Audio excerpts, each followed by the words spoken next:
I hope everybody is enjoying the session and they'll be getting the benefit of this program.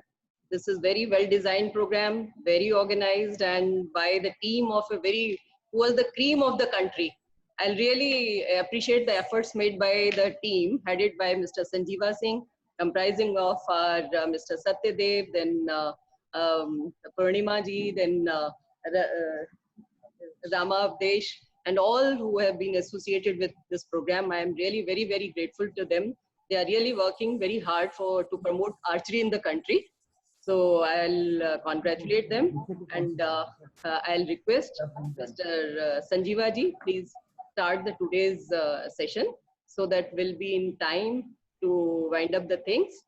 So over to Sanjeeva ji. Thank you, madam. Namaskar, Jai Hind sabko, or joining the program. This program is brought to you by Sports Authority of India and the Archery Association of India. और जैसा आपको बता दें कि ये ई-खेल पाठशाला में हम लोग की पूरी टीम मिलके आपके सामने जो हमारे एक्सपीरियंस है वो हम फाउंडेशन कोर्स कैसे बनाए, फंडामेंटल कैसे बनाए, उसके बारे में जानकार करते हैं. तो आइए चलते हैं प्रोग्राम की तरफ.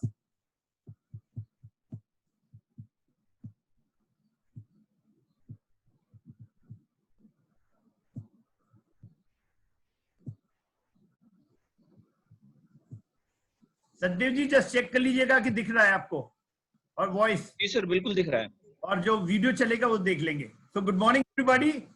Thank you very much to Sports Authority of India and Archery India for starting the E-Khel Pathshala program. This is the module 7 of the program. This is the 7th month of the foundation course, and in the week 25, what are we going to do is today again Ramavdesh, Rupesh and Satdev have brought to you the training plan which is consistent. So let me again rephrase that the training plan is very consistent training program for the 48 weeks, because this is basically for the 8 years to 12 years boys and girls. So that's the reason we are saying that all of you are studying. After you come back from your studies at 2 o'clock, by 3 o'clock you can come to the field. 3 to 3:30 you do the CrossFit training. So today we are going to introduce a new concept which is the CrossFit training, which all of you will have to do. आप अपने घर पे बने हुए आप घर में भी कर सकते हैं. तो ये जो exercises आपको दिखाए जाएंगे, these are CrossFit training exercises which we are going to show. Then thereafter the breathing, instruction of the weekly lesson plan which will go on for 15 minutes. Then for the 1 hour to 45 minutes, do the fundamental 10 steps, and then after the cooling down. So by the 7th month, from 5 meters to 10 meters, now you are going to shoot 15 meters. So that is the plan, that now onwards you start shooting at 15 meters. So we'll bring today in the lesson plan for the next whole week, CrossFit training, nutritional inputs, sports psychology inputs, rubber training, training with the bow, and we are going to talk today about the last part of the recurve archery, which is the feedback. After the follow through, how do you give yourself a feedback? We are going to talk on that and the self talk, and then we also talk about the basic target rules, the various divisions. So now let us go and see the CrossFit training. This is brought to you by our Nilesh is joining in from the Army Sports Institute. So he will tell you what to do in the CrossFit training exercises. Over to Nilesh.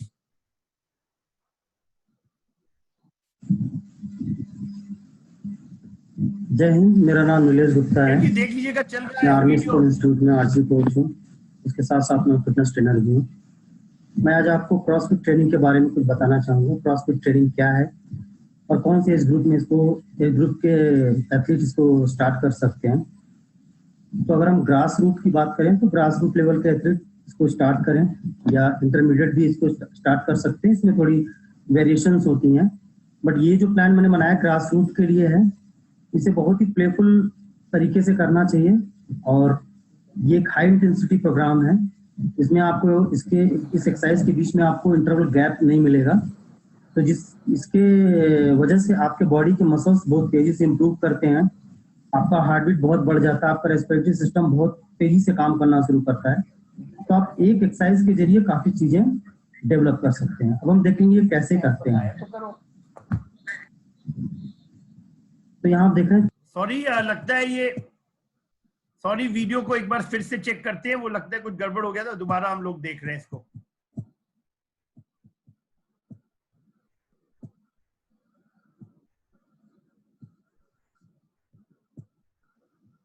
सदैव check कीजिए video चल रहा है कि नहीं। नहीं, अभी start नहीं हुआ। अभी देखिए।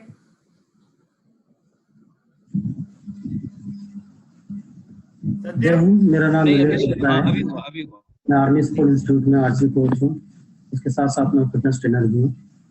मैं आज आपको क्रॉसफिट ट्रेनिंग के बारे में कुछ बताना चाहूँगा। क्रॉसफिट ट्रेनिंग क्या है और कौन से एज ग्रुप में इसको, एज ग्रुप के एथलीट इसको स्टार्ट कर सकते हैं। तो अगर हम ग्रास रूट की बात करें तो ग्रास रूट लेवल के एथलीट इसको स्टार्ट करें, या इंटरमीडिएट भी इसको स्टार्ट कर सकते हैं। इसमें थोड़ी वेरिएशंस होती हैं, बट ये जो प्लान मैंने बनाया ग्रास रूट के लिए है, इसे बहुत ही प्लेफुल तरीके से करना चाहिए। और ये एक हाई इंटेंसिटी प्रोग्राम है। इसमें आपको इस एक्सरसाइज के बीच में आपको इंटरवल गैप नहीं मिलेगा, तो इसके वजह से आपके बॉडी के मसल्स बहुत तेजी से इंप्रूव करते हैं।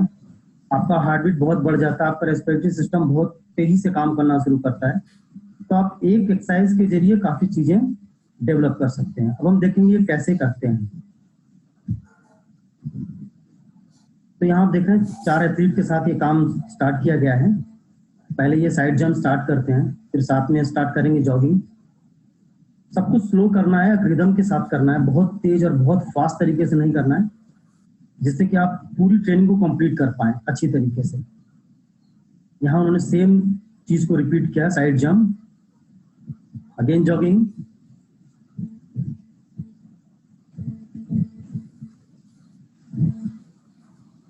अभी आप यहाँ देखेंगे यहाँ एक्सरसाइज चेंज हो गया। अब ये एक सिंगल लेग के थ्रू जंप करते हुए नेक्स्ट कोन तक जाएंगे। अगेन जॉगिंग,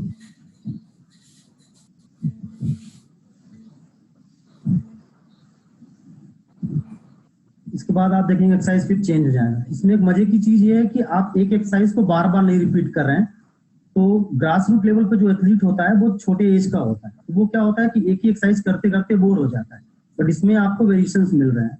आप एक एक्सरसाइज कर रहे हैं, फिर आप चेंज कर रहे हैं, फिर आपका माइंड फ्रेश हो रहा है, फिर आप दूसरे एक्सरसाइज के साथ काम शुरू कर रहे हैं। बट इसमें इंटरवल ऑफ गैप कम है, तो इसकी वजह से क्या है, आप थकेंगे।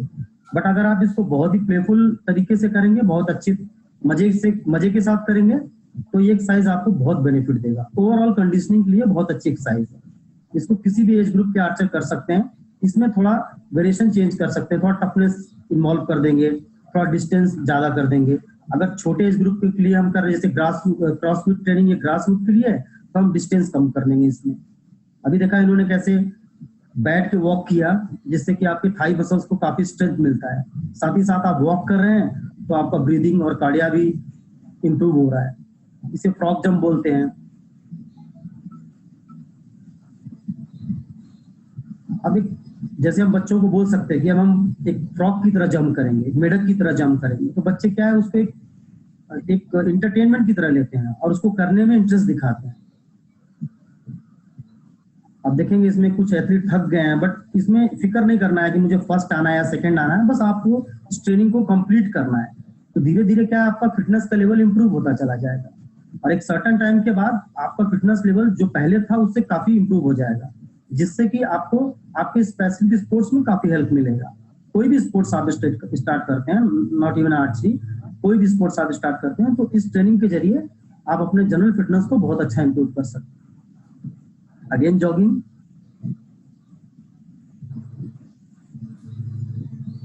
पुशअप्स। इसमें देखिए आप दोनों कोऑर्डिनेशन आप देख सकते हैं कि दोनों कोऑर्डिनेशन कितना बेहतरीन है। आप लोअर बॉडी भी कर रहे हैं, अपर बॉडी भी कर रहे हैं। अभी आपने लोअर बॉडी किया है, कुछ एक्सरसाइज आपने देखी, जैसे बैठ के वॉक करना, फ्रॉग जंप, ये लोअर बॉडी हो गया। आपने साइड जंप किया, इसमें आपका स्ट्रेंथ भी इंप्रूव हुआ, प्लस आपका रेस्पिरेटरी सिस्टम इंप्रूव हुआ, कार्डियक सिस्टम इंप्रूव हुआ है। इसको हम हनुमान जंप भी बोलते हैं, इसको हॉपिंग भी बोलते हैं। तो ये एक्सरसाइज भी बहुत अच्छी एक्सरसाइज है, मजे के साथ आप करेंगे और ये आपको धीरे धीरे आपका एक्सटर्नल और इंटरनल दोनों चीज को इंप्रूव करता है। कंट्रोल बहुत ही प्लेफुल तरीके से करना है। अब इस कंट्रोल में देखिए आप अपने बॉडी को कैसे कंट्रोल सीखते हैं, आप अपने बॉडी के ऊपर कंट्रोल सीखते हैं। जल्दी जब आप स्टार्ट करेंगे तो आप इतनी जल्दी कंट्रोल नहीं कर पाएंगे, आपका पूरा बॉडी खुल जाएगा। बट आप जैसे जैसे समझेंगे अब आपको अपने बॉडी को कंट्रोल करना आ जाएगा। जो सबसे इंपॉर्टेंट है कि जिस बॉडी के साथ आपको काम करना है, वो बॉडी आपके कंट्रोल में, उसको आप समझें। Thank you.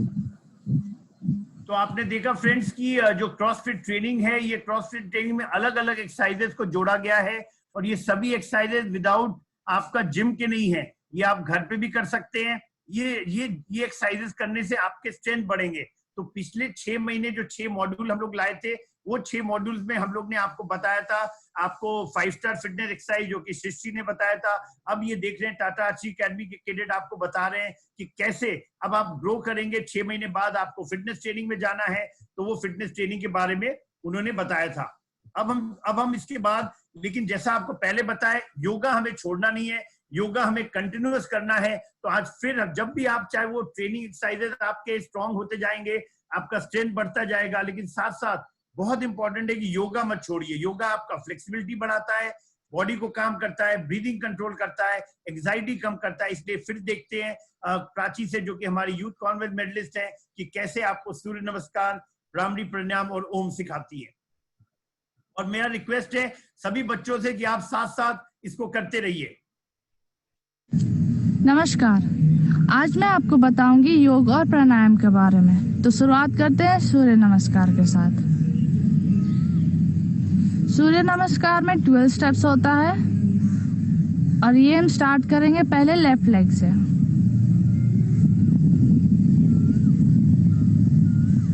हमें ध्यान देना है कि हम प्रॉपरली स्ट्रेच करें अपने बॉडी को, ताकि हमारा फ्लेक्सिबिलिटी लेवल बढ़े।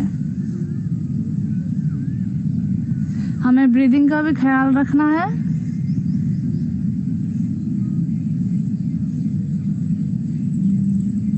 और ऐसा हम करेंगे 6 बार।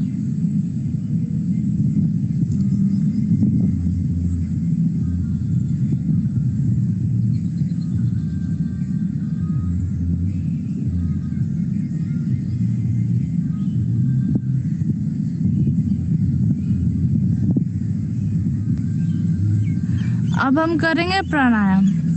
तो हम शुरुआत करते हैं ओम के साथ।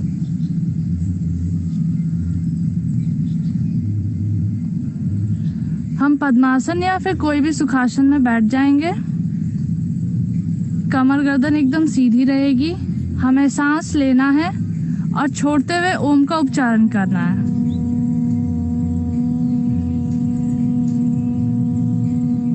ऐसा हम करेंगे 6 बार।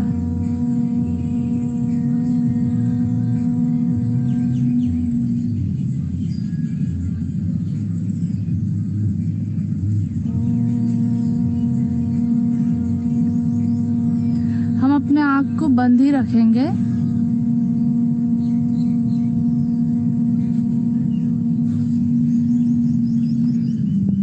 रिलैक्स। और हमारा सेकेंड एक्सरसाइज है ब्राह्म ब्रेक, जिसमें हम अंगूठे से अपने कान को बंद करेंगे। फर्स्ट फिंगर हमारे आईब्रो के ऊपर रहेगा, 2 फिंगर आंखों पर, हमें प्रेस नहीं करना है, और कानी अंगुली हमारे गाल पे। हमें लंबी गहरी सांस लेना है और ओम का उच्चारण करना है, लेकिन मुंह को बंद रखे हुए। और ध्यान देंगे कि हमारा दांत सटे हुए ना हो। ऐसा हम करेंगे 6 बार।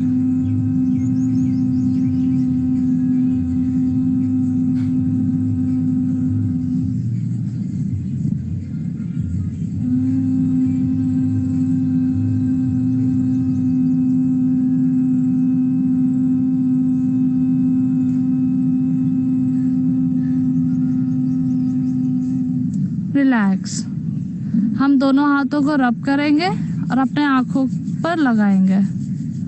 इसी तरह हमें धीमे से हल्के से आंख को खोलना है।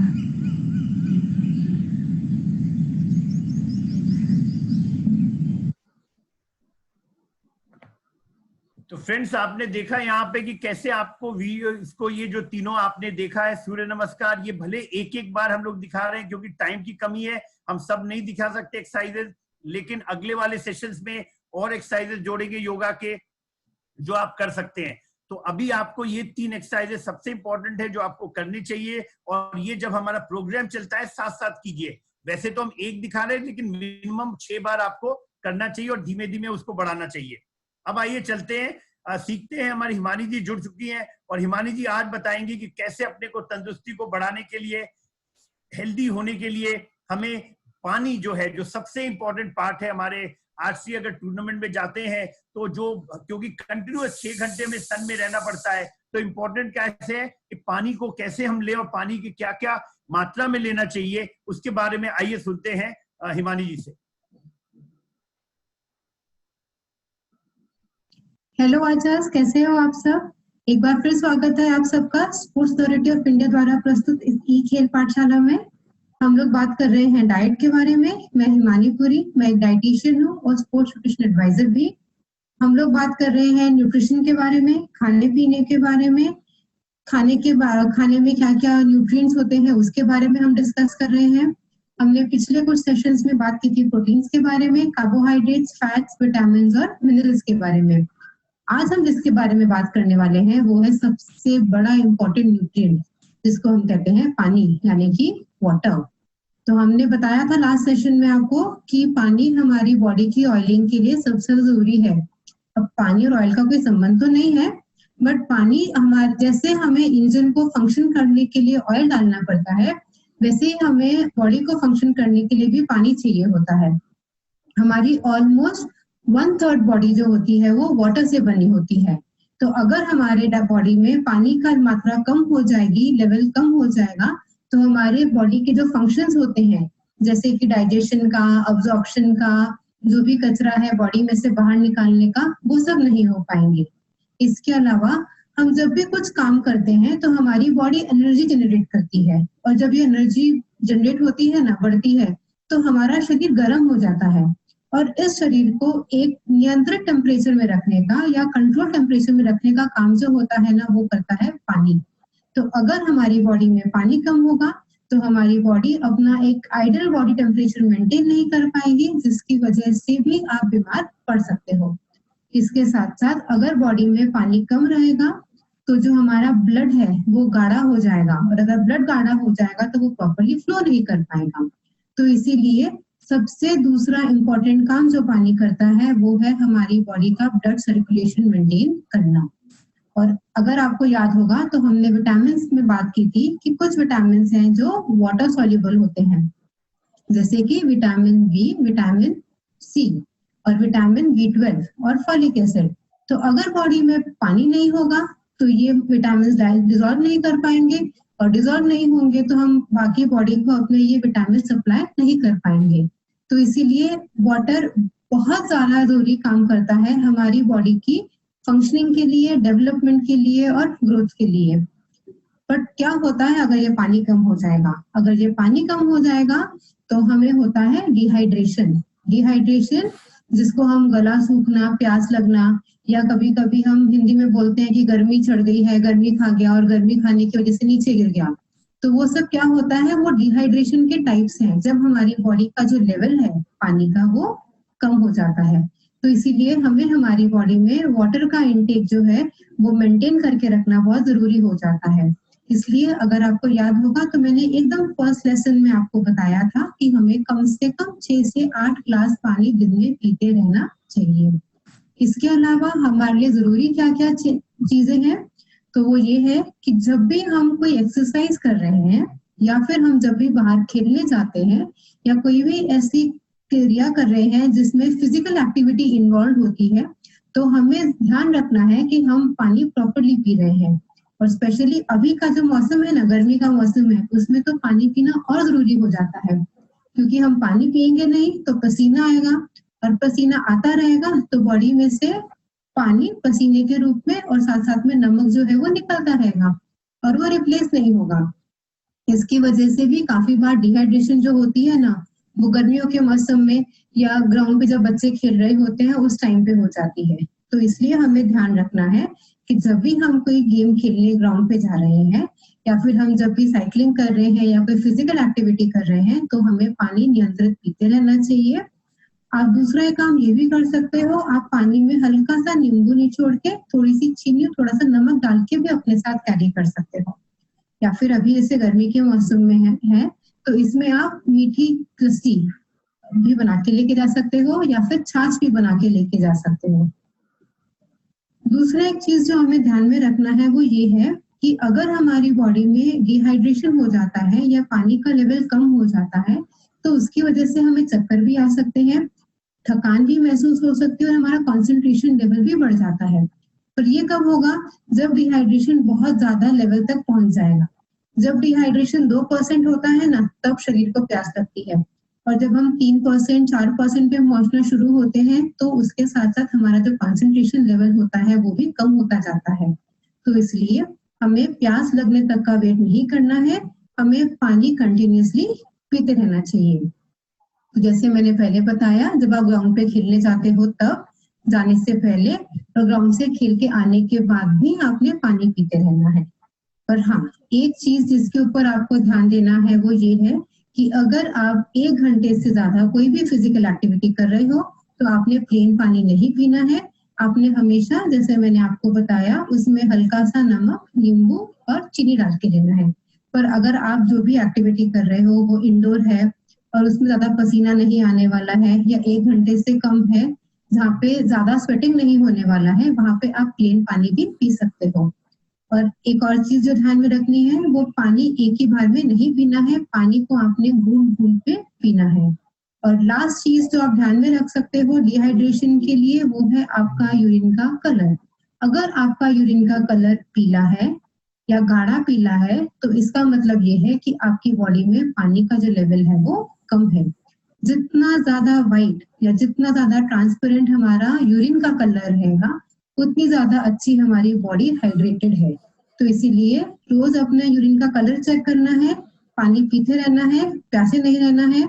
बॉटल अपनी हमेशा अपने साथ कैरी करनी है, अपनी बॉटल एक दूसरे के साथ शेयर नहीं करनी है। आपने आपकी बॉटल अपने पास ही रखनी है, जहां तक हो सके प्लास्टिक की बॉटल का इस्तेमाल नहीं करना है, स्टील की बॉटल का इस्तेमाल कीजिए और उस बॉटल को हमेशा साफ करते रहिए। स्वस्थ खाना खाइए, स्वस्थ आहार का हिस्सा बनिए, तंदुरुस्त रहिए। Thank you. देखा आपने कितने अच्छे तरीके से उन्होंने समझाया। पानी जो सबसे इम्पोर्टेंट चीज है हमारे लिए, आर्चरी के लिए, क्योंकि हमें 6-6 घंटे प्रैक्टिस करना पड़ता है। लेकिन बहुत जरूरी है कि जैसे कोरोना चल रहा है, आपको पानी को हमेशा थोड़ा सा ध्यान रखना है कि या तो स्टेनलेस स्टील में या कॉपर में, ये बहुत सारे अच्छे आजकल बन गए हैं, आपके थर्मस फ्लास्क हैं, उसमें लेके जाइए, शेयर मत कीजिए।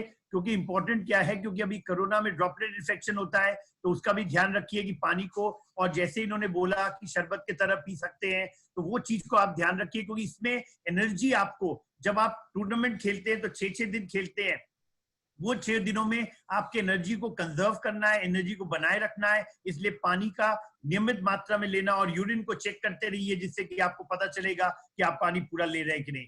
अब आइए चलते हैं, सीखते हैं कि आज जो सेल्फ टॉक है, कि जब हम एक चैंपियन बनने की कोशिश करते हैं तो ये बहुत जरूरी है कि हम अपने को हमेशा याद दिलाएं कि हमें करना क्या है। चाहे वो गोल हो, चाहे वो डायरी राइटिंग हो, चाहे वो हम जब शूट करते हैं और हमें लगता है कि प्रोसेस में कोई गलती है तो भी क्या करना चाहिए। तो आइए सीखते हैं गायत्री जी से कि क्या करना चाहिए हमें अपना सेल्फ टॉक के बारे में, और कैसे इसको ये मदद करेगा चैंपियन बनने में। हेलो आर्चर्स, आज ये स्पोर्ट्स साइकोलॉजी का ई पाठशाला में 7th क्लास है। मैं गायत्री वर्तक आपको मेंटल ट्रेनिंग के बारे में जानकारी दूंगी। लास्ट 6 मंथ्स में हमने देखा कि ब्रीदिंग, जर्नलिंग मतलब डायरी राइटिंग, और जो 2 पोजेस आपने सीखे, एक ट्री पोज और एक नमस्ते टू द सन पोज, उसके वजह से आपका माइंड कितना स्ट्रांग होते जा रहा है और आप पहले से अभी मेंटली काफी स्ट्रांग महसूस कर रहे हो। अगले 6 महीने में हम थोड़े एडवांस टेक्निक सीखेंगे। उससे आज पहला टेक्निक जो है to become a champion is called self talk. Self talk का मतलब ये है कि आपको पता होगा कि हम हमारे दिमाग में, मन में हमेशा कुछ सोचते रहते हैं और उसी सोचने की वजह से हम खुद से बात करते हैं। ये जो खुद से बात करते हैं उसी को हम सेल्फ टॉक बोलते हैं। अभी सेल्फ टॉक के कई प्रकार होते हैं और उसमें से सिर्फ 1 या 2 प्रकार हमें हेल्प करते हैं या हमें चैंपियन बनाते हैं। तो आज हम वही 2 प्रकार सीखेंगे। पहली चीज ये है कि हम जब ग्राउंड पे जाते हैं तब कभी कभी हम सोचते हैं कि क्या मेरे से आज ये हो पाएगा, अच्छा हुआ नहीं तो क्या, एरो रेड में लगे तो क्या। तो ये इसको हम नेगेटिव सेल्फ टॉक कहते हैं।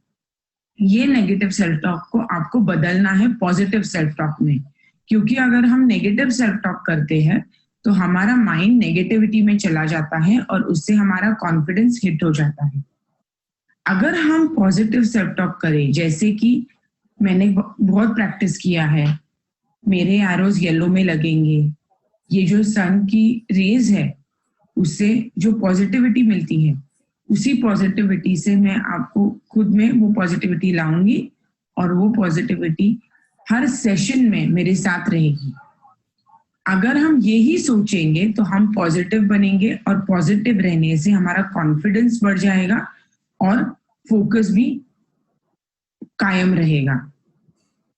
सेकंड चीज ये है कि हम अक्सर खुद को सवाल करते हैं और ये सवाल डाउट के होते हैं, जैसे क्या मैं ये कर पाऊंगी, क्या मैं ये कर सकती हूँ, क्या मैं वो कर सकती हूँ। तो उसे हमें हटा के, उन चीजों को हमें मिटा के नया सेल्फ टॉक सीखना है। और वो सेल्फ टॉक की शुरुआत हमें हाँ मैं ये कर सकती हूँ, हाँ मैं एरोस चला सकती हूँ, हाँ मैं 4 राउंड भाग सकती हूँ, ऐसे में करना है। तो क्या में से हाँ में हमें हमारा सेल्फ टॉक बदलना है। याद रखिए माइंड ट्रेनिंग इजी नहीं है, हमें ये क्या में से हाँ में हर दिन करना होगा। अगर हमने इसका प्रैक्टिस किया तो हमारा सेल्फ टॉक पॉजिटिव हो जाएगा। और अगर हमें चैंपियन बनना है तो चैंपियन जैसा सोचना पड़ेगा। तो ये सेल्फ टॉक जो पॉजिटिव है और जिसमें हाँ मैं का यूज होता है, वो अगर आपने प्रैक्टिस किया तो आप एक चैंपियन की तरह सोचोगे और एक 100% एक चैंपियन बन पाओगे। अगली क्लास में हम चैंपियन बनने के और टेक्निक सीखेंगे। धन्यवाद। तो आपने देखा कि बहुत अच्छे तरीके से आपको बताया है कि कैसे चैंपियन बनने के लिए इंपॉर्टेंट है सेल्फ टॉक। फ्रेंड्स, हम लोग बार बार आपको ये ग्रास रूट लेवल पे क्यों सिखा रहे हैं मेंटल ट्रेनिंग, क्योंकि अगर आप 7 इयर्स 8 इयर्स में आप ये सीखेंगे तो जब तक आप 12 इयर्स के होंगे आप परिपक्व हो चुके होंगे। इसको कंट्रोल करने में, माइंड को कंट्रोल करने में 4 से 6 साल तक भी लग जाते हैं। और आप देखिए, अगर माइंड हमारा कंट्रोल में है, उसको अगर हम अपने पॉजिटिव रखेंगे, सेल्फ टॉक के जरिए हमेशा अपने को बताते रहेंगे कि हमें क्या करना है, क्या मेरी अच्छी चीजें हैं, क्या मेरा, जैसे अगर आप टाइट शॉट करते हैं, अगर आप बोलते हैं yes I can do a tight shot, then वो टाइट शॉट। अगर आपको लगता है कि टाइमिंग बहुत अच्छा है तो आप बोल सकते हैं yes I am a very powerful shooter, I do it with in the time. तो जब भी आप अपने क्यू वर्ड्स को यूज करेंगे तो आपको अभी आगे चल के हम ये भी दिखाएंगे कि आज कोमलिका कैसे करती है सेल्फ टॉक, वो आपसे बात करते हुए, शूट करते हुए देखेंगे आप। अब आइए चलते हैं बेसिक स्टेप जो कि हमें फंडामेंटल है, हमें नहीं भूलना है, उसके बारे में हम नियमित आपको 12 क्लास में बताएंगे। आज 7 क्लास में भी उसके बारे में बताएंगे। और आइए चलते हैं, प्राची और पूर्णिमा से सीखते हैं कि कैसे उन लोग अपने ये ट्रेनिंग करते हैं, रबर ट्रेनिंग करते हैं। थीरा बैंड से आप कंटिन्यूअस घर के अंदर ट्रेनिंग कर सकते हैं। और मैं उम्मीद करता हूं कि जो लोग भी देख रहे हैं, आप सब लोग ट्रेनिंग करते रहिए हम लोग के साथ। आइए आज हम सीखते हैं रबर ट्यूब से बेसिक स्टेप्स। ये हमें पहले करना है, जब बो लेते हैं उससे पहले हमें ये बेसिक स्टेप सीख जाना चाहिए। ये रबर ट्यूब से करने से बहुत अच्छा रहता है। जो प्रोसेस है वो सेम प्रोसेस में हमको फॉलो करना है। तो जो 10 स्टेप्स होते हैं, तो स्टार्ट करते हैं स्टांस से। स्टांस में हम देखिए शूटिंग लाइन के में खड़े हैं, दोनों पैर में बराबर वेट रहेगा और हमारा जो शोल्डर का चौड़ाई है और पैर का चौड़ाई एकदम सेम बराबर रहेगा। यहाँ पे हमारा कोर टाइट करना है और हमारा जो थाई मसल है वो बाहर की तरफ रोटेट होगा। नेक्स्ट है ग्रिप। ग्रिप में हमें रबर ट्यूब को पकड़ना है। उसके बाद हम लोग आएंगे हुक पे। हुक पे जैसे प्रेशर देते तीनों फिंगर पे, वो तीनों फिंगर पे एकदम नॉर्मल पकड़ेंगे, प्रेशर देंगे और हमारा जो थंब फिंगर है वो एकदम रिलैक्स रहेगा और हमारा लास्ट फिंगर भी एकदम सीधा रहेगा। हम ना थोड़ा सा बाहर ना अंदर, एकदम स्ट्रेट रहेगा।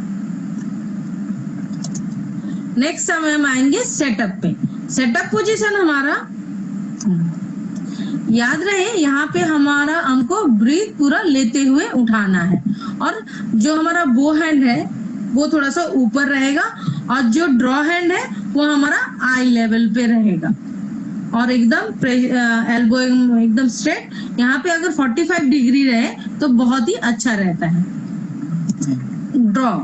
ड्रॉ में हमें याद रखना है कि ब्रीथ यहाँ पे मेरा 60% आउट हो जाएगा, और हमें अपर ट्रेपेजियस मसल से ड्रॉ करना है।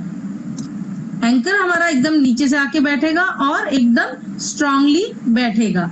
यहाँ पे याद रहे कि 80% हमारा जो पावर है वो लोअर ट्रेपेजियस मसल पे चला जाएगा।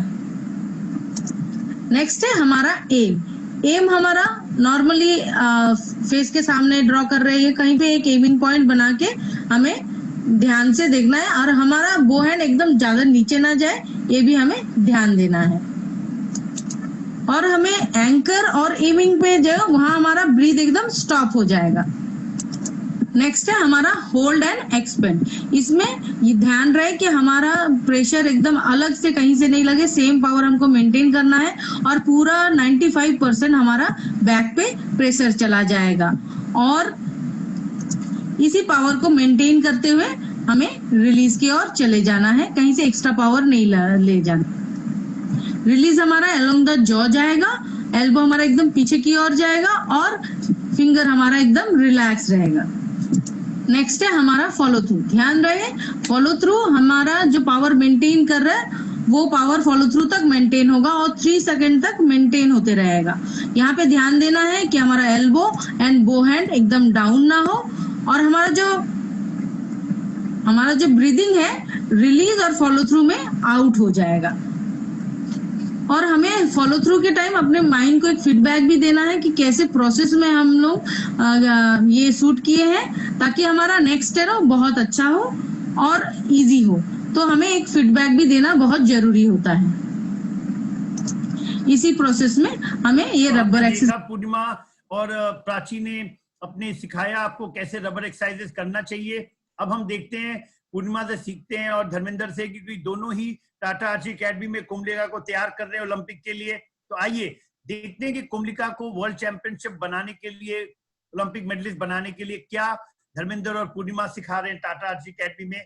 आप जो स्टेप्स जरूर देखिए, इसका वन ऑफ द बेस्ट, हमने अभी तक जितने आर्चर्स हैं सबसे बढ़िया फॉर्म इसका है, और ये बहुत ही टाइट शॉट करती है, बहुत ही अच्छा शूटिंग करती है। तो ध्यान से इसको देखिए, हम लोग नियमित दिखाएंगे आपको।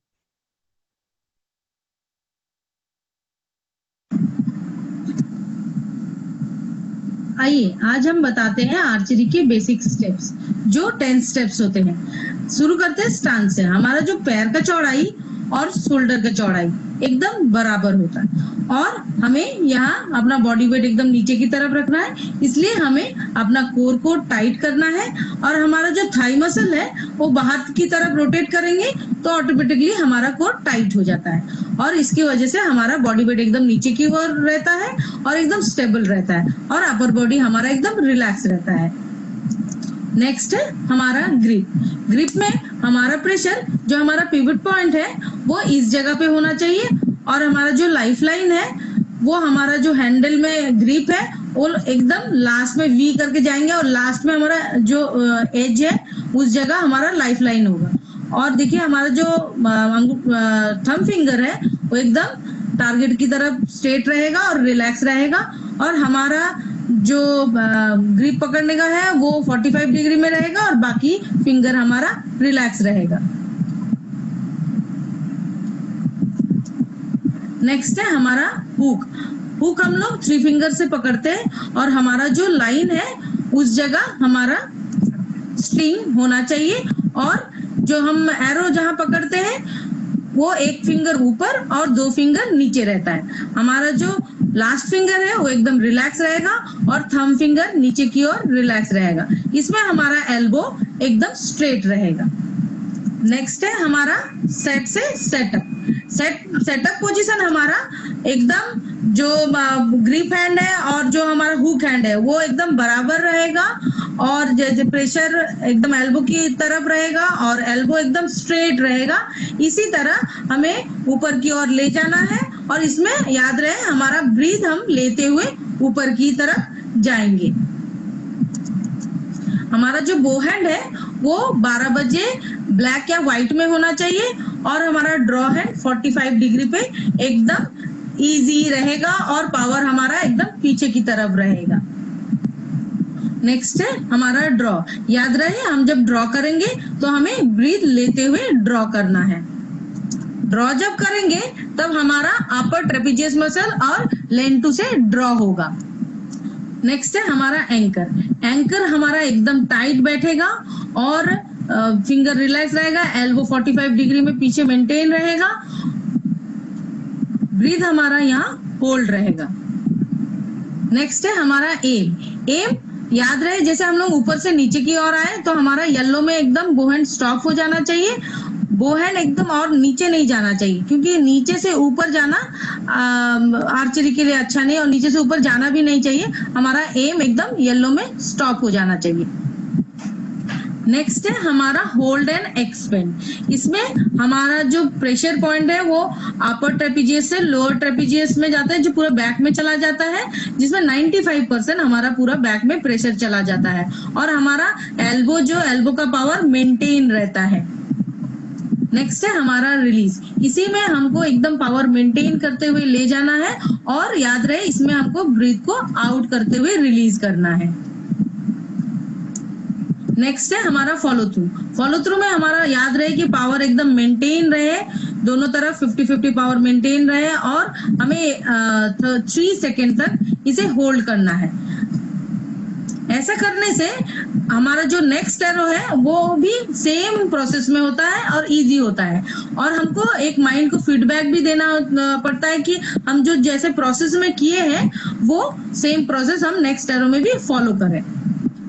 फॉलो थ्रू करना बहुत जरूरी है और इम्पोर्टेंट एक चीज है जो हमें फॉलो थ्रू भूलना नहीं चाहिए, फॉलो थ्रू जरूर करना है। तो आपने देखा कि बेसिक्स 10 स्टेप जो है वो आप बार बार आपको दिखा रहे हैं, क्योंकि ये जो 12 लेसन है आज ये 7 मंथ का 7 मॉड्यूल है।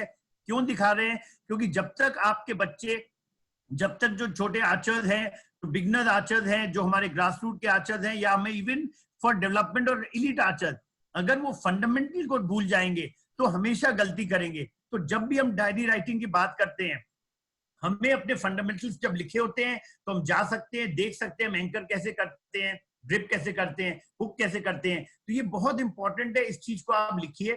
और जब भी आपको समझ में नहीं आए, आप ये कोमलिका का वीडियो देखिए, आप सभी जो टॉप कोचेज आज जुड़े हुए हैं पूरे अकेडमीज के, उनको देखिए और वो आपको बताएंगे। तो आज हम देखते हैं कि सेल्फ टॉक के बारे में। सेल्फ टॉक क्यों जरूरी है? जब आप अपना फॉलो थ्रू खत्म करते हैं तो जब नेक्स्ट शॉट करने के पहला चीज है कि आपको ब्रीदिंग लेना चाहिए, क्योंकि आपको एंजाइटी लेवल जो बढ़ चुका होगा, हार्ट रेट बढ़ चुका होगा, उसको कम करना है। तो ब्रीदिंग लीजिए। ब्रीदिंग कैसे लेना है आपको गायत्री जी ने बताया, बेली से लेना है। ब्रीदिंग अपना बेली से और स्लोली एक्सहेल कीजिए। जब आप ब्रीदिंग बेली से लेते हैं और स्लोली एक्सहेल करते हैं तो हार्ट रेट कम होता है। फिर आपने जो तीर चलाया उसके बारे में सोचिए कि क्या जो तीर चलाए थे, क्या मेरा परफेक्ट शॉट था जो हम चाहते थे, जैसे हम प्रैक्टिस करते हैं, क्या वैसे ही हमने किया? अगर आपको कहीं लगता है कि टाइमिंग ऑफ है या एंकर ठीक नहीं था या प्रेशर, बैक प्रेशर फील नहीं है, तो वो चीज को फिर से ध्यान देखते हुए उसको मेंटली फिर से अपने को शूट कीजिए माइंड में और दोबारा उस शॉट को शूट करना है।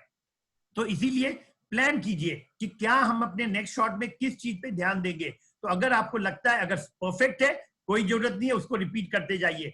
और जो अच्छा चीज है, जब भी आप अच्छा, जैसे अगर आपका एक्स लगा, आप अपने को शाबाशी दीजिए, पैट कीजिए, यस वेरी गुड, हमने बहुत अच्छा किया, yes I have to do like that. तो हमेशा अपने आप को मोटिवेट कीजिए, जिससे कि माइंड स्ट्रांग रहेगा, पॉजिटिव रहेगा, कॉन्फिडेंट रहेगा और फोकस आपका वापस आ गया अपने ऊपर, इंटरनल ऊपर। एक्सटर्नल फैक्टर्स बनिए, इंटरनल प्रोसेस पे है, शूटिंग पे है, और तब आप देखेंगे हर शॉट एक्स मार पाएंगे। तो आइए देखते हैं पूर्णिमा और धर्मेंद्र के से कि कैसे वो ट्रेन कराते हैं फीडबैक के लिए कोमलिका को।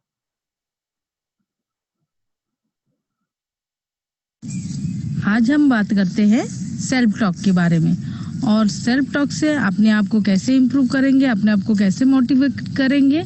आइए आज देखते हैं। सेल्फ टॉक से अपने आप से बात करना है, आप क्या करना है, क्या हो गया, आपको वो सब बातें नहीं करना है। सेल्फ टॉक इसलिए किया जाता है कि खुद को मोटिवेट कर सके, खुद को आप पॉजिटिव वे से ले सके। जैसे हमने ये गलती किया है या वो देखना जरूरी नहीं, हमको क्या करना है। जैसे सपोज एक कैरो मिस्टेक हो गया तो अपने खुद ही सेल्फ टॉक से होता है कि अरे कोई बात, नेक्स्ट एरो हमारा ठीक जाएगा। तो ये सेल्फ टॉक से बहुत हेल्प मिलता है। सेल्फ टॉक से अपने आप को बूस्ट कर सकते हैं और एक कीवर्ड होना चाहिए जिससे आपको मतलब आपको लगे कि एनर्जी फील हो उस कीवर्ड से। जैसे आई कैन डू इट, या आपका सपोज आपको लगे कि शूटिंग में हमको ये चीज बोलने से आपको बहुत हेल्प करता है और बहुत अच्छा होता है नेक्स्ट एरो। तो ये सब करने से, आपको सेल्फ टॉक करने से आपको बहुत फायदा होगा। इससे आप अपने आप को जज भी कर सकते हैं और अपना परफॉर्मेंस भी बेटर कर सकते हैं। और आप अगर इस पूरा प्रोसेस को फॉलो करेंगे, अपना प्रोसेस को फॉलो करते हैं और उसके बाद लगता है कि कुछ मिस्टेक हो रहा, तो अपना सेल्फ टॉक से ये इम्प्रूव कर सकते हैं कि हमें कैसे करना है।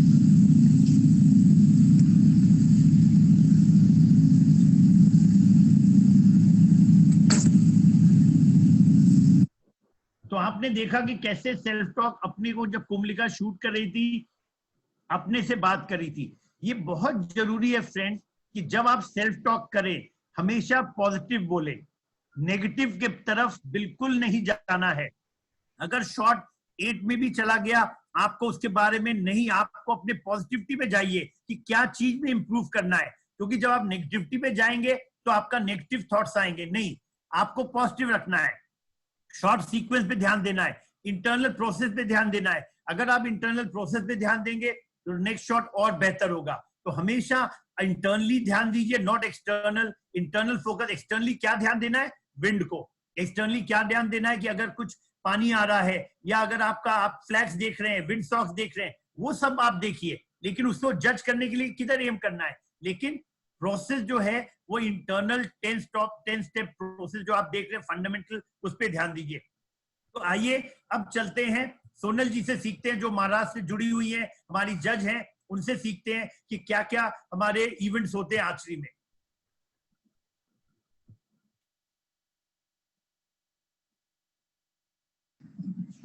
Hello friends, hope you are doing good. हमने पिछले सेशन में आर्चरी कॉम्पिटिशन्स, उनके कैटेगरीज और उनके डिस्टेंसेस के बारे में जाना था। आज के सेशन में हम आर्चरी के कॉम्पिटिटिव डिविजन्स, उनके राउंड्स और फॉर्मेट्स, टाइम ड्यूरेशन, इन सब के बारे में देखेंगे। जैसे आप सभी को ही पता है, टारगेट आर्चरी के 2 प्रिंसिपल डिविजन्स होते हैं, एक होता है रिकर्व राउंड और एक कंपाउंड राउंड। पर हमारे यहाँ इंडियन राउंड की भी कॉम्पिटिशन्स होती है। अब हम देखेंगे इनमें कौन कौन से कॉम्पिटिशन्स होती है। तो सबसे पहले qualification round, individual elimination, team event और मिक्स्ड टीम इवेंट। अब इन कॉम्पिटिटिव राउंड्स में के कॉम्पिटिशन फॉर्मेट्स कैसे होते हैं वो हम देखेंगे। इसमें सबसे पहले क्वालिफिकेशन राउंड होता है। इस राउंड में सारे ही पार्टिसिपेंट्स पार्टिसिपेट करते हैं और इसी राउंड के स्कोर से ही आर्चर्स का जो है वो रैंक निकलता है। और जो बाकी कॉम्पिटिटिव राउंड्स के जो मैच प्ले चार्ट्स बनते हैं वो भी इसके ही डिपेंडिंग बनते हैं। नेक्स्ट होता है इंडिविजुअल एलिमिनेशन। आर्चर का इंडिविजुअल एलिमिनेशन राउंड उसकी क्वालिफिकेशन राउंड की पोजीशंस के अकॉर्डिंग की डिस्ट्रीब्यूट होता है। फॉर एग्जांपल, हमने इंडिविजुअल एलिमिनेशन के लिए अगर टॉप 64 आर्चर्स लिए हैं तो first Archer will play against 64 Archer, like that. और ये सारे ही मैचेस जो है वो नॉकआउट तरीके से होते हैं। नेक्स्ट इसमें होता है टीम इवेंट। इसमें क्वालिफिकेशन राउंड के अकॉर्डिंग ही टीम के जो है वो टॉप 3 आर्चर्स का टोटल स्कोर लिया जाता है और टॉप टीम्स के रैंक के अकॉर्डिंग मैच प्ले चार्ट बनता है। Next mixed team event. इसमें भी क्वालिफिकेशन राउंड के स्कोर के अकॉर्डिंग जो टॉप टीम होती है composed of top rank boy and top rank girl of same member association लिए जाते हैं और इनके भी टॉप टीम्स के रैंक के अकॉर्डिंग मैच प्ले चार्ट बनता है। अब हम देखेंगे इनके जो टाइम ड्यूरेशंस होते हैं वो कैसे होते हैं। तो सबसे पहले क्वालिफिकेशन राउंड। इसमें इंडियन राउंड में 3 एरोज मारने होते हैं और उसके लिए हमें जो है 2 मिनट मिलते हैं। इसी तरह रिकर और कंपाउंड राउंड में 6 एरो हम मारते हैं और उसके लिए हमें 4 मिनट मिलते हैं। नेक्स्ट होता है एलिमिनेशन राउंड। इसमें इंडियन रिकर्व एंड कंपाउंड में तीनों में 3 एरोज हम लोग मारते हैं और इसके लिए भी हमें 2 मिनट मिलते हैं। नेक्स्ट होता है टीम इवेंट। इसमें भी इंडियन रिकर्व कंपाउंड के सारे आर्चर्स जो है वो 6 एरोज मारते हैं, यानी 2 पर एथलीट, और इसके लिए भी हमें 2 मिनट मिलते हैं। नेक्स्ट होता है मिक्स टीम इवेंट। इसमें इंडियन रिकर्व कंपाउंड के आर्चर्स जो है उसमें 4 एरोज मारते हैं, 2 पर एथलीट, और इसके लिए भी हमें 80 सेकेंड मिलते हैं। So friends, this is all about your archery competitive divisions, its formats and time duration. Now in next session, we'll see about the athlete equipment inspection. Thank you. तो आपने देखा कि कौन कौन से राउंड्स होते हैं, कौन कौन से इवेंट होते हैं, तो सभी को बता दें। सभी जो हमारे बिगनर आर्चर्स हैं, जो उनको कि हमारे सीबीएसई के होने लगे हैं, अपने स्कूल्स के जो अपने इवेंट्स होते हैं अंडर 9 इयर्स में, आपके अंडर 12 इयर्स में, सब जूनियर्स में, आपके जूनियर्स में, तो इसलिए बहुत जरूरी है कि आपको अलग अलग टूर्नामेंट खेलने को मिल रहे हैं। डिफरेंट स्टेट चैंपियनशिप मिलता है, तो आप खेल सकते हैं, चैंपियन बन सकते हैं। तो अब आप चलते हैं मंथ 7 में वीक 26 की तरफ। तो यहाँ पे हम लोग ने देखा कि जो हम करते आए वो तो उस वीक में करेंगे। जैसे हमने क्रॉसफिट ट्रेनिंग देखा, योगा देखा, वो सब करेंगे ही करेंगे, तो वो चीज सेम रहेगा। आपका इंस्ट्रक्शन चेंज नहीं होगा, क्योंकि ये बिगनर लेवल का है। हम लोग ने जो रुपेश और सचदेव जी ने बनाया है वो सेम रहेगा। लेसन प्लानिंग, क्रॉसफिट ट्रेनिंग करना है, न्यूट्रिशन करना है, स्पोर्ट्स साइकोलॉजी करना है, रबर ट्रेनिंग करना है, लेकिन हम एक नया चीज जो बताएंगे आज आपको, वो है इस वीक में बो हैंड का स्ट्रेंथ कैसे डेवलप करें। तो आइए चलते हैं, कोमलिका और प्राची से सीखते हैं कि धर्मेंद्र और पूर्णिमा कैसे उनको ट्रेन कर रहे हैं, उनको बो हैंड का जो स्ट्रेंथ को बढ़ाने के लिए। आइए आज हम देखते हैं बो ड्रॉ। बो ड्रॉ हमको क्यों करना चाहिए? क्योंकि इससे हमारा इम्प्रूव होता है, पावर इम्प्रूव होता है और बो कंट्रोल बढ़ता है। इसमें हमारा बो हैंड भी स्ट्रांग होता है, ड्रॉ हैंड भी स्ट्रांग होता है। ये पूरी टोटल आपका पावर इम्प्रूव करता है। तो आपको जब ये करते टाइम ध्यान देना है, जो आप फिंगर टिप यूज कर रहे हैं उस फिंगर टिप से बो ड्रॉ ना करें, या फिर आप नॉर्मल एक लेदर से अपना फिंगर टिप बना सकते हैं, या फिर छोटा सा हैंकी से कि आपका हाथ में टच ना, मतलब फिंगर में पेन ना हो, या फिर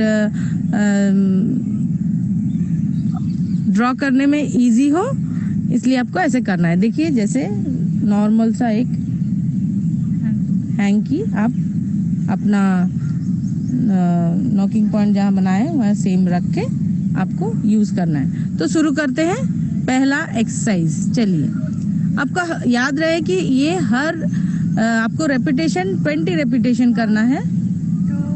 सभी बच्चे अपना ये घर में बैठे बैठे कर सकते हैं एक्सरसाइज, अगर वो है उनके पास। 2 3 2 1 2 3 3। अब करते हैं सेकेंड एक्सरसाइज। सेकेंड नंबर पे देखिए ऐसे करना है और काउंट करना, 1 2 3 4। याद रहे आपको सारे एक्सरसाइज 20 रेपिटेशन में करना है। नेक्स्ट है थर्ड नंबर एक्सरसाइज। देखिए बस सिंपल आपको एंकर में लाना है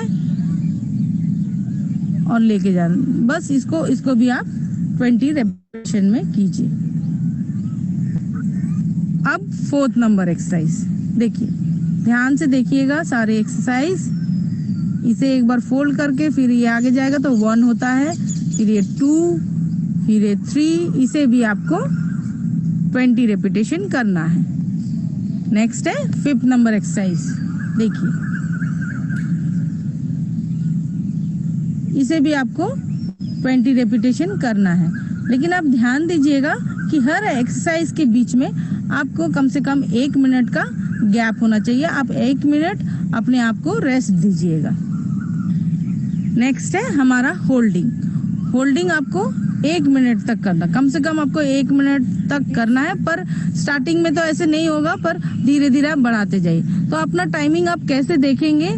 देखिए आप वॉच एक लगा दीजिएगा हैंडल के पास और आप ध्यान दीजिएगा कि वो टाइमिंग चल रहा है, और उसे देखते हुए आप अपना सेम पोजीशन में रख के आपको होल्ड करना है 1 मिनट तक।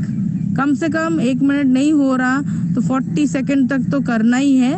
आप धीरे धीरे आप आगे बढ़ सकते हैं। नेक्स्ट है लेफ्ट साइड आपको होल्डिंग करना है। देखिए आप राइट हैंड से तो कर ही रहे हैं, पर लेफ्ट को भी आपको स्ट्रॉन्ग करना है, इसलिए आपको लेफ्ट को भी होल्ड करना है।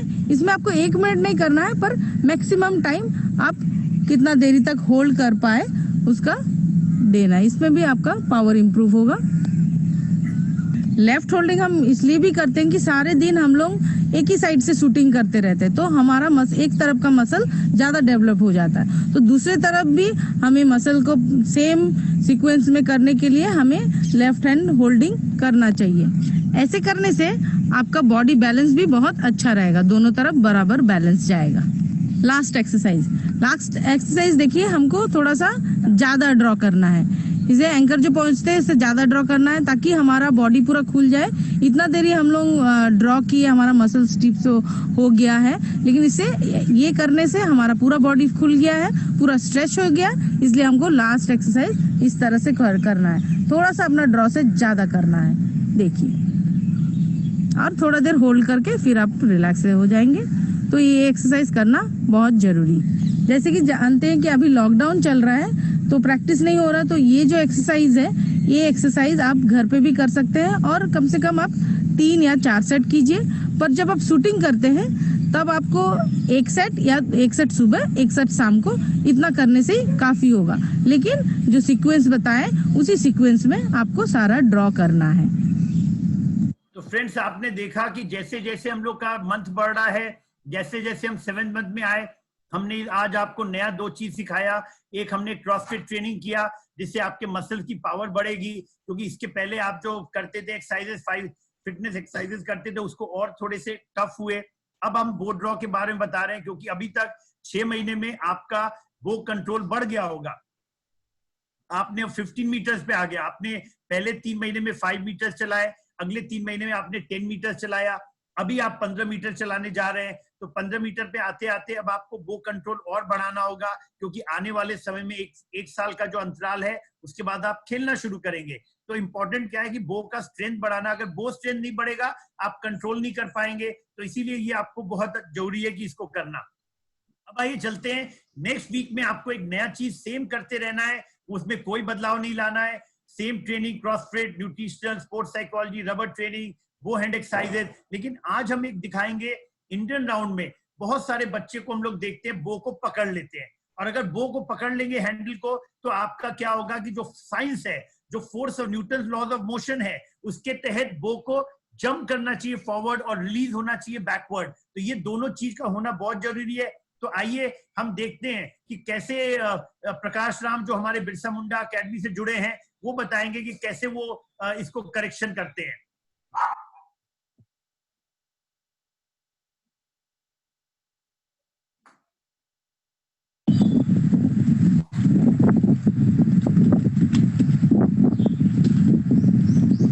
आचार्य साहब देखिए कि शूटिंग के बाद किस प्रकार से बो को पकड़ रही है।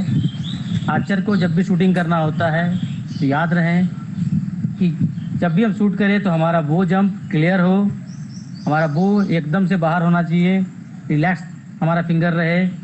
पर ये जब शूट कर रही है तो बार बार बो को किस प्रकार से पकड़ रही है।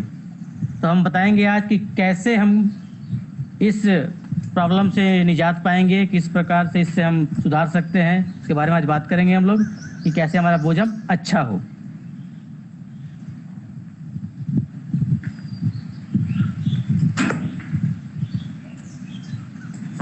इसको सुधारने के लिए पहले हम आर्चर से उसके स्लिंगर को निकालने के लिए बोलेंगे। वो स्लिंगर पहले खोल लेंगे।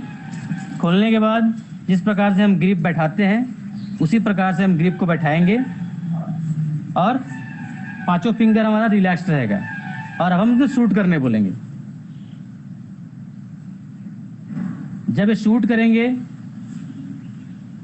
और एक कोच उनके सामने रहेंगे, जैसे ही शूट करेंगे उनका बो जो है पूरे हाथ से बाहर हो जाएगा, और जो कोच है वो उनके बो को पकड़ लेंगे। तो इससे इनका क्या है कि बो का जो क्लियरेंस है, जो बो जंप है, वो काफी अच्छा होने लगेगा। आप फिर से देखिए,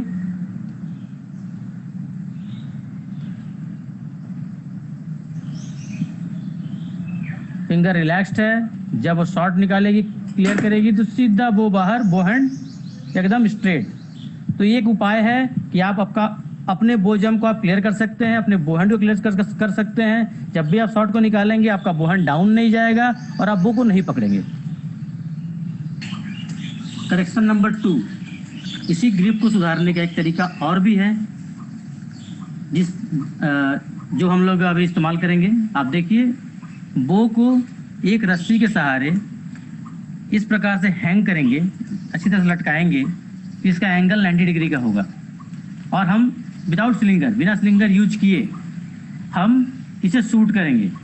जब हम इसको विदाउट स्लिंगर शूट करेंगे तो आप देखेंगे कि आपका बो जंप और आपका फॉलो थ्रू बहुत ही अच्छा होने लगेगा। आपके बोहन डाउन नहीं होंगे और आपका शूटिंग जो होगा बहुत ही स्मूथ होगा। तो ये बहुत अच्छा और सिंपल तरीका है कि आप बो लेंगे और इस बो को किसी रस्सी से आप हैंग कर देंगे, लटका देंगे। लटकाने के बाद टारगेट लगा देंगे और आप इसको जनरली से शूट करते हुए शूट करेंगे। आप देखिए एक डेमो।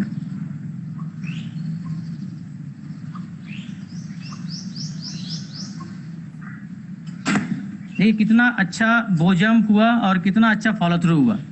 तो अगर हम इसको बार बार करेंगे तो हम इसको फील कर पाएंगे कि हमारा जो बो जंप है वो अच्छा हुआ, हमारा बैक प्रेशर जो है पूरा अच्छा मेंटेन हुआ और होने के बाद जो हम फॉलो थ्रू कर रहे हैं वो बहुत ही बेटर फॉलो थ्रू हो रहा है, हमारा बोहन डाउन नहीं जा रहा। एक चीज विशेषकर ध्यान देंगे कोचेस एंड आर्चर्स जब भी इसको करेंगे कि आप सेफ्टी मानक का पूरा ध्यान देंगे ताकि आपको चोट ना लगे।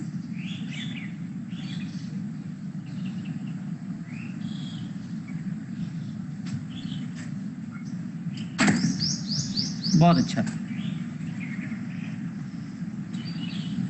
अब हम देखेंगे कि करेक्शन 1 और करेक्शन 2 करने के बाद जब इसको हम ज़्यादातर एरो शूट करेंगे तो आप देखेंगे कि किस प्रकार से हमारा जो बो जंप को पकड़ने का जो हैबिट हो गया था वो किस प्रकार सुधर चुका है।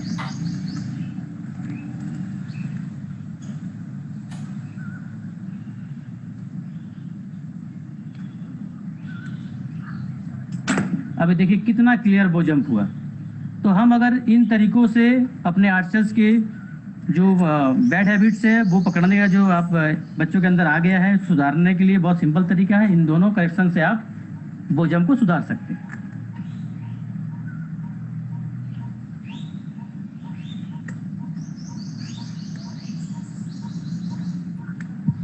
देखिए बहुत बढ़िया बो जंप और बहुत ही बढ़िया फॉलो थ्रू।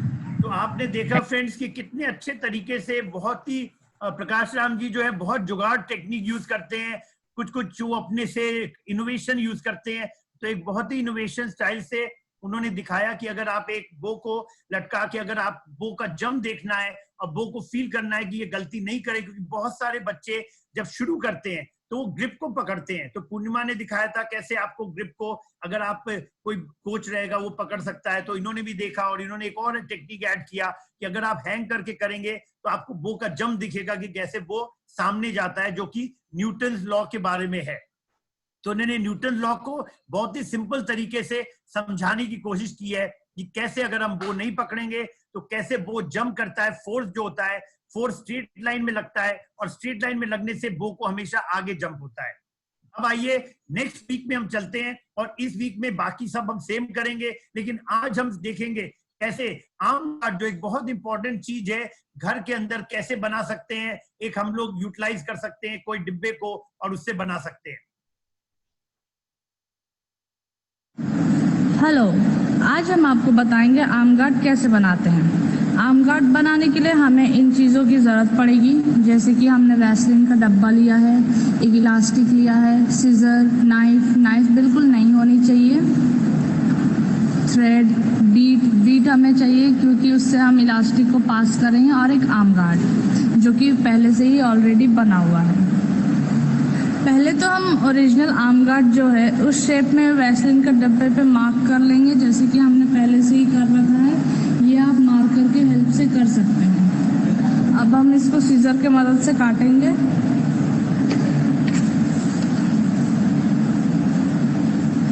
आप वैसलीन के डब्बे का दोनों साइड से यूज कर सकते हैं, जैसे कि हमने दोनों तरफ से इसका मार्किंग कर रखा है।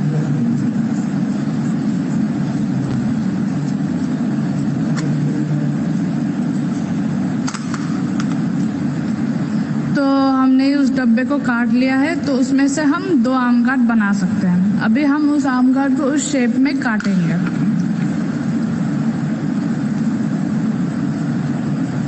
हमें सेफ्टी को ध्यान रखते हुए ये काम करना है। हम पूरे आम काट को शेप से काटेंगे, जैसे कि आप देख रहे हैं कि हम आराम से काट रहे हैं उसको।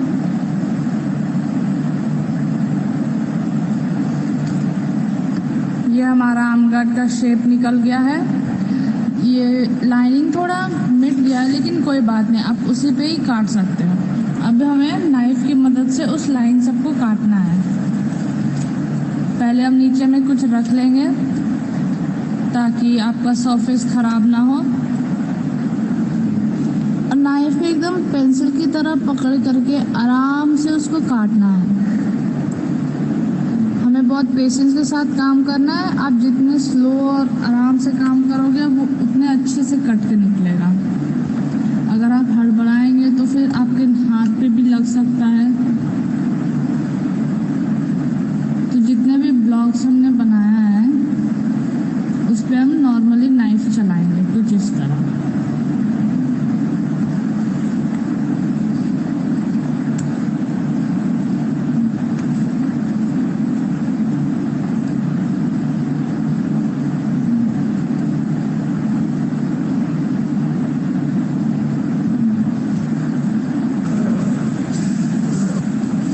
जितने भी जैसे कि ब्लैक बॉक्सेस है हम सब में नाइफ चलाए हैं, तो अब हम एंडिंग भी वैसे ही करेंगे। तो हमने फर्स्ट ट्रिप मतलब एक बार सारे ब्लॉक्स पे नाइफ मार लिया है।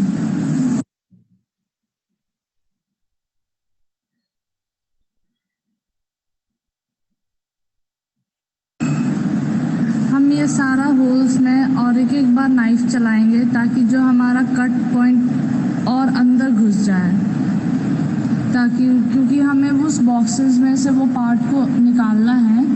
एक बार में कटेगा नहीं क्योंकि हमारा बॉक्स बहुत हार्ड है, हमारा जो आर्म गार्ड है वो बहुत स्ट्रॉन्ग है। तो हमें 2-3 बार नाइफ उसके ऊपर कंटिन्यू चलाते रहना पड़ेगा आराम से। अब हम एक बॉक्स पे ही फोकस करेंगे क्योंकि जैसे कि हम पहले ही 2 लेयर कर चुके हैं, तो अभी सिंगल वाले पे ही हम प्रेस करते जाएंगे और सेफली करेंगे। अब देख सकते हैं वो हमारा बॉक्स का जो पीस है वो निकल रहा है। एक निकल गया, ऐसे ही हम दूसरे को भी निकालेंगे। ये हमारा दूसरा बॉक्स भी निकल गया। इसी तरह हम कंटिन्यू करेंगे और सारे बॉक्सेस को निकालेंगे। सेफ्टी को हमें ध्यान में रखना है। इस तरह हमारा 3rd ब्लॉक भी बाहर आ चुका है। तो हम 4th ब्लॉक की ओर कंटिन्यू हो रहे हैं। तो ये हमारा 4th ब्लॉक भी निकल गया। इसी तरह हम कंटिन्यू करेंगे और हमें सारे ब्लॉक्स निकालना है। अगर आपको हार्ड लगता है तो आप एक जगह ही नाइफ को चलाते रहिएगा, तो वो जगह पतला हो जाता है। तो इस ऐसे में आपको इजी हो जाएगा काटने में। हम उसको पुश भी कर सकते हैं अपने फिंगर के हेल्प से, लेकिन अगर साइड में फिर भी वो फंसा हुआ है तो हम थोड़ा सा नाइफ का हेल्प करके अपने हाथों से निकालेंगे। देखिए साइड में फंस रहा, फिर हम नाइफ की मदद से उसको काटेंगे।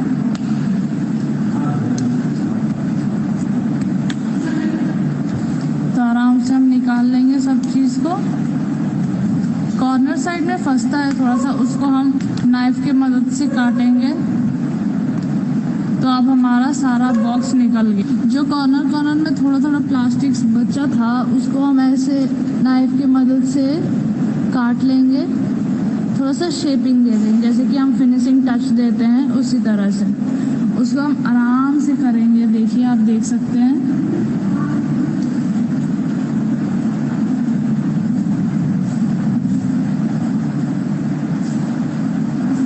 ऐसे हम इसलिए करते हैं ताकि अगर आप अपने हाथ में लगाए तो हमारा हाथ में लगे ना। ये हमारा बॉक्सेस कट गया है। अब हम इलास्टिक घुसाने के लिए साइड में कट करेंगे। ये कर रहे हैं। हमें साइड साइड में छोटा ही होल करना है, जितने में हमारा इलास्टिक घुस जाए। ज़्यादा बड़ा होल नहीं करेंगे, क्योंकि फिर बड़ा होल करने से इलास्टिक ज़्यादा मूव करेगा और आपका आर्म गार्ड भी मूव कर सकता है।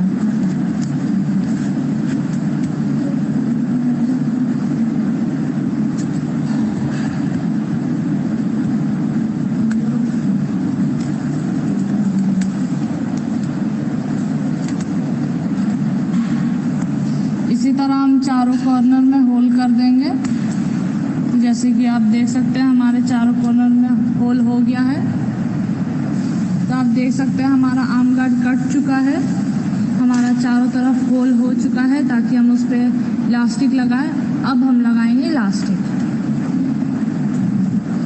अब हम इलास्टिक लगाएंगे तो आप देख सकते हैं इलास्टिक को मैंने पहले से ही इक्वली कट कर दिया है और उसके अंदर बीट घुसा दिया। अब हम फ्रंट के 2 साइड के होल पे इलास्टिक को घुसाएंगे। पहले हम नॉर्मली घुसा लेंगे दोनों साइड में।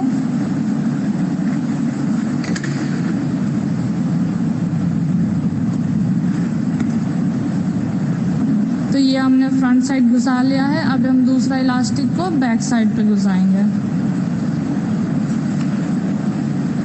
अब चारों तरफ से हमने इलास्टिक को घुसा लिया। अब हम थ्रेड की मदद से उसको बांध देंगे।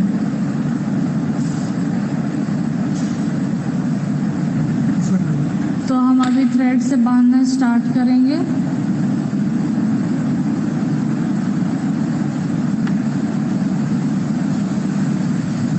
और इसी तरह हम चारों तरफ थ्रेड बांधेंगे।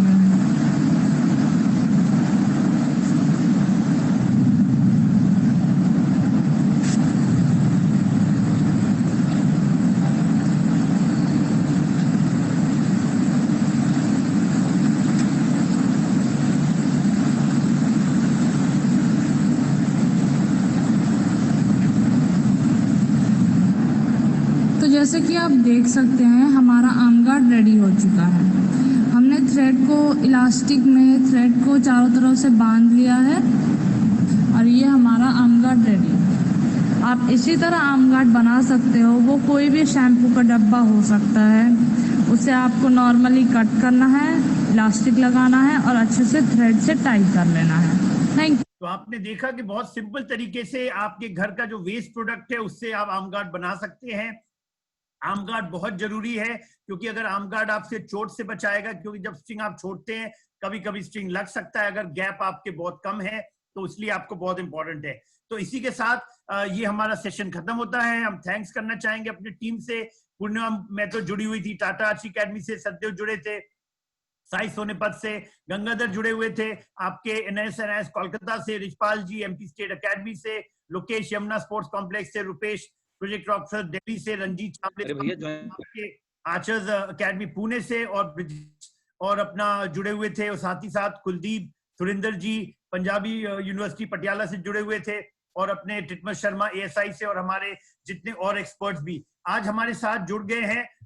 मंगल सिंह चंपिया, तो अगर मंगल जी जुड़ गए हैं तो उनसे हम जानने की कोशिश करेंगे कि उन्होंने जो एक बहुत एशियन में मेडल जीता है और कई टूर्नामेंट में मेडल जीता है, अगर वो जुड़ चुके हैं तो मैं उनसे रिक्वेस्ट करूंगा कि काइंडली आए और सब अपने बारे में बताएं कि कैसे उन्होंने इस गेम को आगे बढ़ाया, कैसे इस गेम में महारत हासिल किया। तो सतदेव जी, अगर मंगल जी जुड़ गए हैं तो can we connect with them? Mangal ji अभी एक्चुअली कुछ टेक्निकल की वजह से नहीं आ पा रहे हैं, थोड़ा सा टाइम लगेगा, तो हम अपने एक्सपर्ट पैनल पे चल सकते हैं। कोई बात नहीं, तो एक्सपर्ट पैनल पे चलते हैं, और एक्सपर्ट जो हमारे साथ गंगाधर जुड़े हुए हैं, हमारे साथ रामवदेव जुड़े हुए हैं, तो उन लोग से सबसे जानने की कोशिश करते हैं जो आज की क्वेश्चन है उनके बारे में वो बताएंगे। गुड मॉर्निंग सभी को। आज हमारे एक्सपर्ट पैनल में है श्री रामवदेव जी, कोच साई NCOE सोनीपत। रामवदेव जी को मेरी आवाज आ रही है? हाँ जी सर। क्वेश्चन है, स्टांस शोल्डर के बराबर क्यों होना चाहिए? जी सर, सभी को मेरा नमस्कार। जो आपका प्रश्न है उसके उत्तर में मैं ये कहना चाहूंगा कि स्टांस और शोल्डर दोनों बराबर इसलिए होने चाहिए कि अगर आपका स्टांस की जो दूरी है तो दोनों पैरों के बीच की जो दूरी है तो आप इक्विलिब्रियम है या सेंटर ऑफ ग्रेविटी है वो सबसे ज्यादा स्टेबल रहेगा, और सबसे ज्यादा अगर स्टेबल रहेगा तो आपको जो है बैलेंस बहुत अच्छा मिलेगा, दोनों पैरों पे वेट आपका जो है बराबर रहेगा, और आपको एमिंग आपकी बहुत ही स्टेबल रहेगी। तो इसलिए बहुत जरूरी है कि आपके शोल्डर्स के बराबर आपके दोनों पैरों के बीच की दूरी हो। जी, बहुत अच्छा बात बोला रामदेव जी ने। उन्होंने एक बहुत चीज जो बताई है, सेंटर ऑफ ग्रेविटी। जब आप दोनों स्टेबल रहते हैं तो आप देखेंगे जो हेड का पोजीशन होता है, सेंटर अगर हम काटेंगे तो बिल्कुल वो स्ट्रेट आपका नीचे में सेंटर ऑफ ग्रेविटी आती है, इसलिए वो बहुत इंपॉर्टेंट है। Next question. दूसरा क्वेश्चन है, ग्रास रूट लेवल पे बो होल्डिंग का कितना रिपीटेशन होना चाहिए और कितनी बार किया जाना चाहिए, कितने सेट किया जाना चाहिए? जी देखिए, इसमें थोड़ा सा वेरिएशन हो सकता है, क्योंकि हम ये डिपेंड करेगा कि हम कितने पाउंडेज का बो यूज कर रहे हैं और बच्चा कितना दिन ट्रेनिंग कर चुका है। तो मेरे हिसाब से अगर ग्रास रूट लेवल का है और एकदम बिगिनर है, और अगर वो 30 पाउंडेज या 28 पाउंडेज का अगर बो लेकर के वो ड्रॉ कर रहा है, तो मेरे हिसाब से उसको शुरू करना चाहिए पहले 10 रेपिटेशन से। जैसे से अगर 10 रेपिटेशन अगर सही से वो कर पा रहा है, फिर उसके बाद ग्रेजुअली वीक वाइज जैसा कोच उनको सजेस्ट करेंगे, जैसे जैसे पावर इंक्रीज होता जाएगा, नंबर ऑफ रेपिटेशन भी उनका इंक्रीज करते जाए, जिससे धीरे धीरे वो बॉडी को अडेप्ट करता जाए। एक क्वेश्चन और था, किसी आर्चर ने पूछा है कि मैं 2 किलोमीटर रनिंग 2 किलोमीटर से ज्यादा रनिंग करता हूं, तो मुझे पानी का इनटेक कैसे कैसे लेना चाहिए? वैसे ये क्वेश्चन हिमानी मैडम का था, लेकिन किसी वजह से उनसे कनेक्ट नहीं हो पा रहे हैं, तो मैं चाहूंगा अगर आप रिप्लाई दे पाए इसका तो। जी, इसमें मैं ये कहना चाहूंगा, 2 किलोमीटर से ज्यादा अगर रनिंग कर रहे हैं बच्चे, तो अगर डेली बेसिस पे अगर ये कर रहे हैं तो वाटर इनटेक बहुत ही जरूरी है। खास करके इस समय जैसे जब अगर तो रनिंग के बाद आपको जरूर इलेक्ट्रोलाइट वाटर आपको लेने चाहिए। सादा पानी आपका फुलफिल नहीं कर पाएगा, जो बॉडी से आपके पसीने निकले हैं या सोडियम निकला है, वो उसके लिए उसके भरपाई के लिए बहुत जरूरी है कि आप इलेक्ट्रो वाटर पिएं, और इसके साथ साथ आप अगर ये अवेलेबल नहीं है तो आप नींबू पानी का यूज कर सकते हैं, घर पे बहुत ही अच्छा है, नारियल पानी का यूज कर सकते हैं। तो रनिंग के बाद इन सब चीजों का इंटेक अगर आप करेंगे तो आपके बॉडी में जो है पानी की लेवल का जो मात्रा है वो बना रहेगा, आप डिहाइड्रेट नहीं होंगे, और अगले दिन के लिए आपकी रिकवरी पूरी रहेगी। थैंक यू रामोदेश जी अपनी एक्सपर्टीज देने के लिए। अभी मैं चाहूंगा श्री ब्रिजेश जी, अगर मेरी आवाज सुन रहे हो तो रिप्लाई दें। हाँ सर जी ब्रिजेश जी, एक क्वेश्चन है, एरो की ग्रुपिंग वर्टिकल में आती है जब कोई आर्चर शूट करता है 60 मीटर चाहे 50 मीटर, तो उसका जो ग्रुपिंग या कह सकते हैं कि एरो लाइन जो बनती है वो वर्टिकल बनती है, तो वो किस किस वजह से बनती है और उसको कैसे ठीक कर सकते हैं? थैंक यू सर, ये तो बहुत अच्छा क्वेश्चन है सर ये, और इसमें 2 रीजन होता है सर। जैसे एक होता है बो के कारण, बो का नॉन ट्यूनिंग के कारण होता है, और दूसरा होता है शूट के कारण। तो लेट अस हम अज्यूम करते हैं कि हमारा बो बिल्कुल ट्यून्ड है और सेट है, तो मैं बताना चाहता हूँ कि शूटिंग के द्वारा क्या क्या दिक्कत होता है। जैसे हम शूट कर रहे हैं, शूट करने के समय हमारा क्या हो गया, जब हम गलत ग्रिप में गलत प्रेशर लगा रहे हैं, जैसे नीचे की तरफ ग्रिप को लगा रहे हैं, तो भी हमारा एरो ऊपर जा सकता है। और जब हम ज्यादा एंकर के बाद रिलीज करने के समय एक्स्ट्रा टाइटनेस शॉट ले रहे हैं, तो भी हमारा एरो ऊपर जा सकता है। और जब हम एंकर के बाद लूज शॉट लेते हैं, तो भी हमारा एरो नीचे जा सकता है। और उसी हिसाब से जैसे हम एंकर करके पीछे की तरफ लीन हो रहे हैं, तो भी हमारा एरो ऊपर नीचे ग्रुप हो सकता है। एक दूसरा क्वेश्चन है कंपाउंड आर्चर के लिए है कि कंपाउंड में ड्रॉ प्रैक्टिस कैसे किया जाए, अगर किया जाए तो उसका क्या तरीका है, और अगर नहीं किया जा सकता है तो उसका अल्टरनेटिव क्या है? वैसे तो कंपाउंड को ड्रॉ प्रैक्टिस हम जब करते हैं तभी कर सकते हैं जब हमारे सामने टारगेट अवेलेबल है। अगर टारगेट अवेलेबल है, क्योंकि हमारा नॉर्मली क्या होता है, हम जब कंपाउंड वो यूज करते हैं तो कभी कभी बाय मिस्टेकली ड्राई फायर भी हो जाता है, तो हमेशा हमें एरो लगा के टारगेट के सामने ही उसको हम क्या करें, खींच के होल्ड करें एटलीस्ट 10 काउंट्स, फिर डाउन करें, फिर अप, फिर 10 काउंट्स होल्ड करें। तो ये तो बो के साथ हो गया। और बिना बो के साथ आपको मैं जस्ट एक स्मॉल टेक्निक बताता हूँ। ये आप देखिए स्लिंग है, ये नॉर्मली एक स्लिंग है। स्लिंग को आप इलास्टिक बैंड से भी जोड़ सकते हैं और रिलीजर आप स्लिंग पे एक डी लूप बना लीजिए। डी लूप बना के बस आप इसको नॉर्मली ऐसे होल्ड करके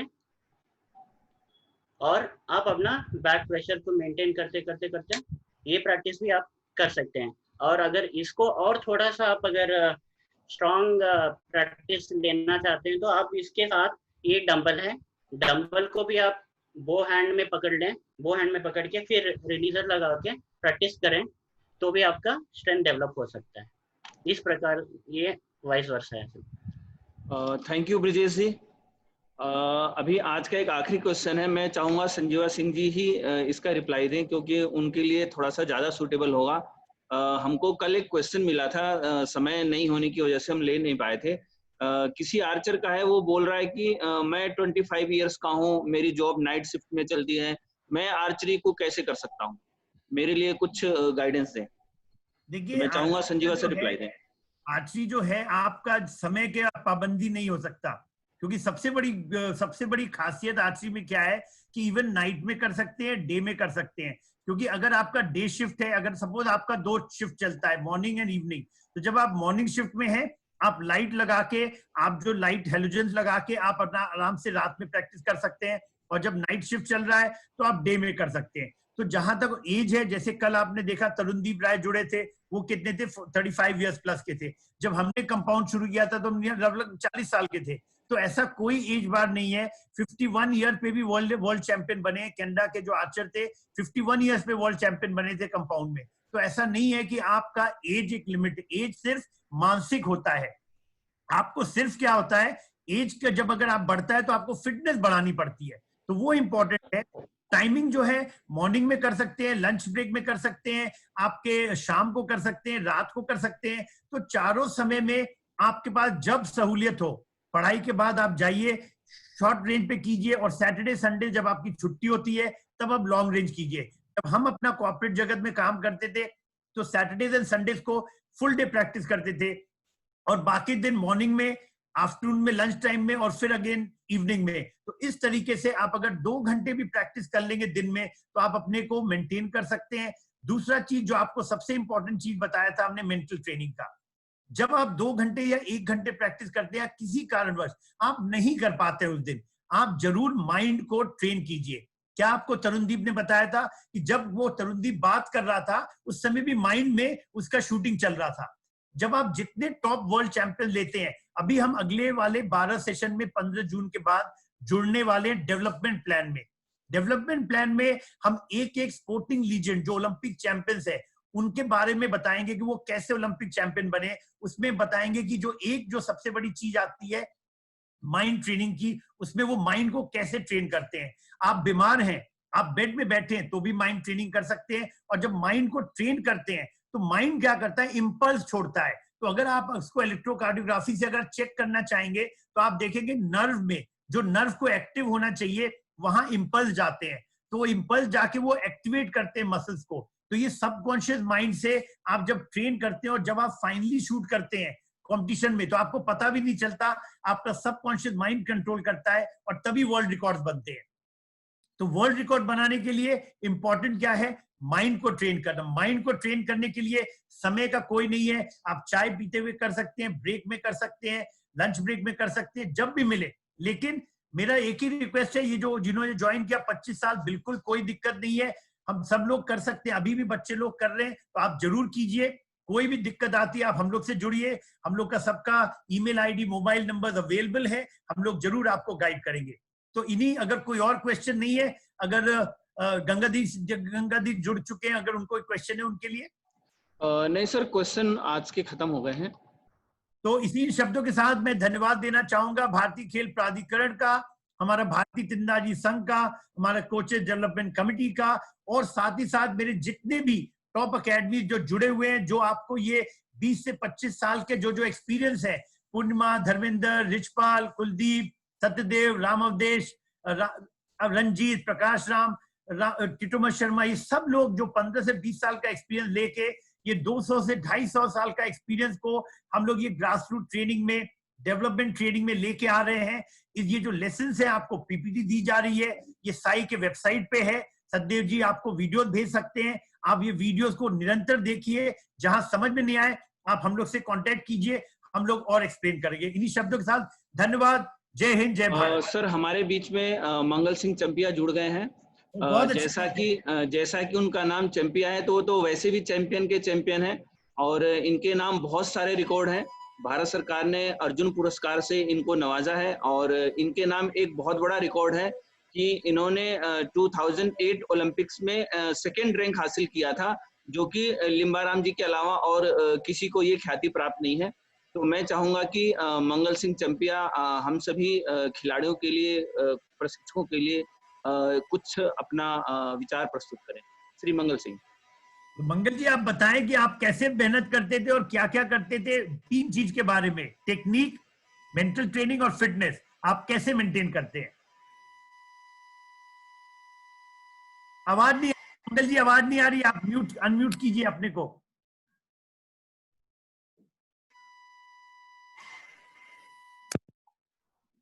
जी अभी आ रही है? आ रही है?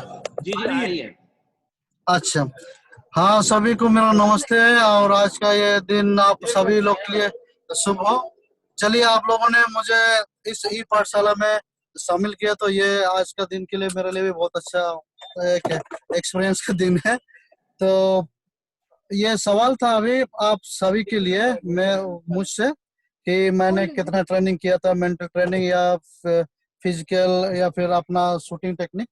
तो ये रहा कि जैसे हम लोग तैयारी करते हैं किसी गेम के लिए, तो वो केवल टाइम देख करके हम लोग को तैयारी नहीं करना चाहिए।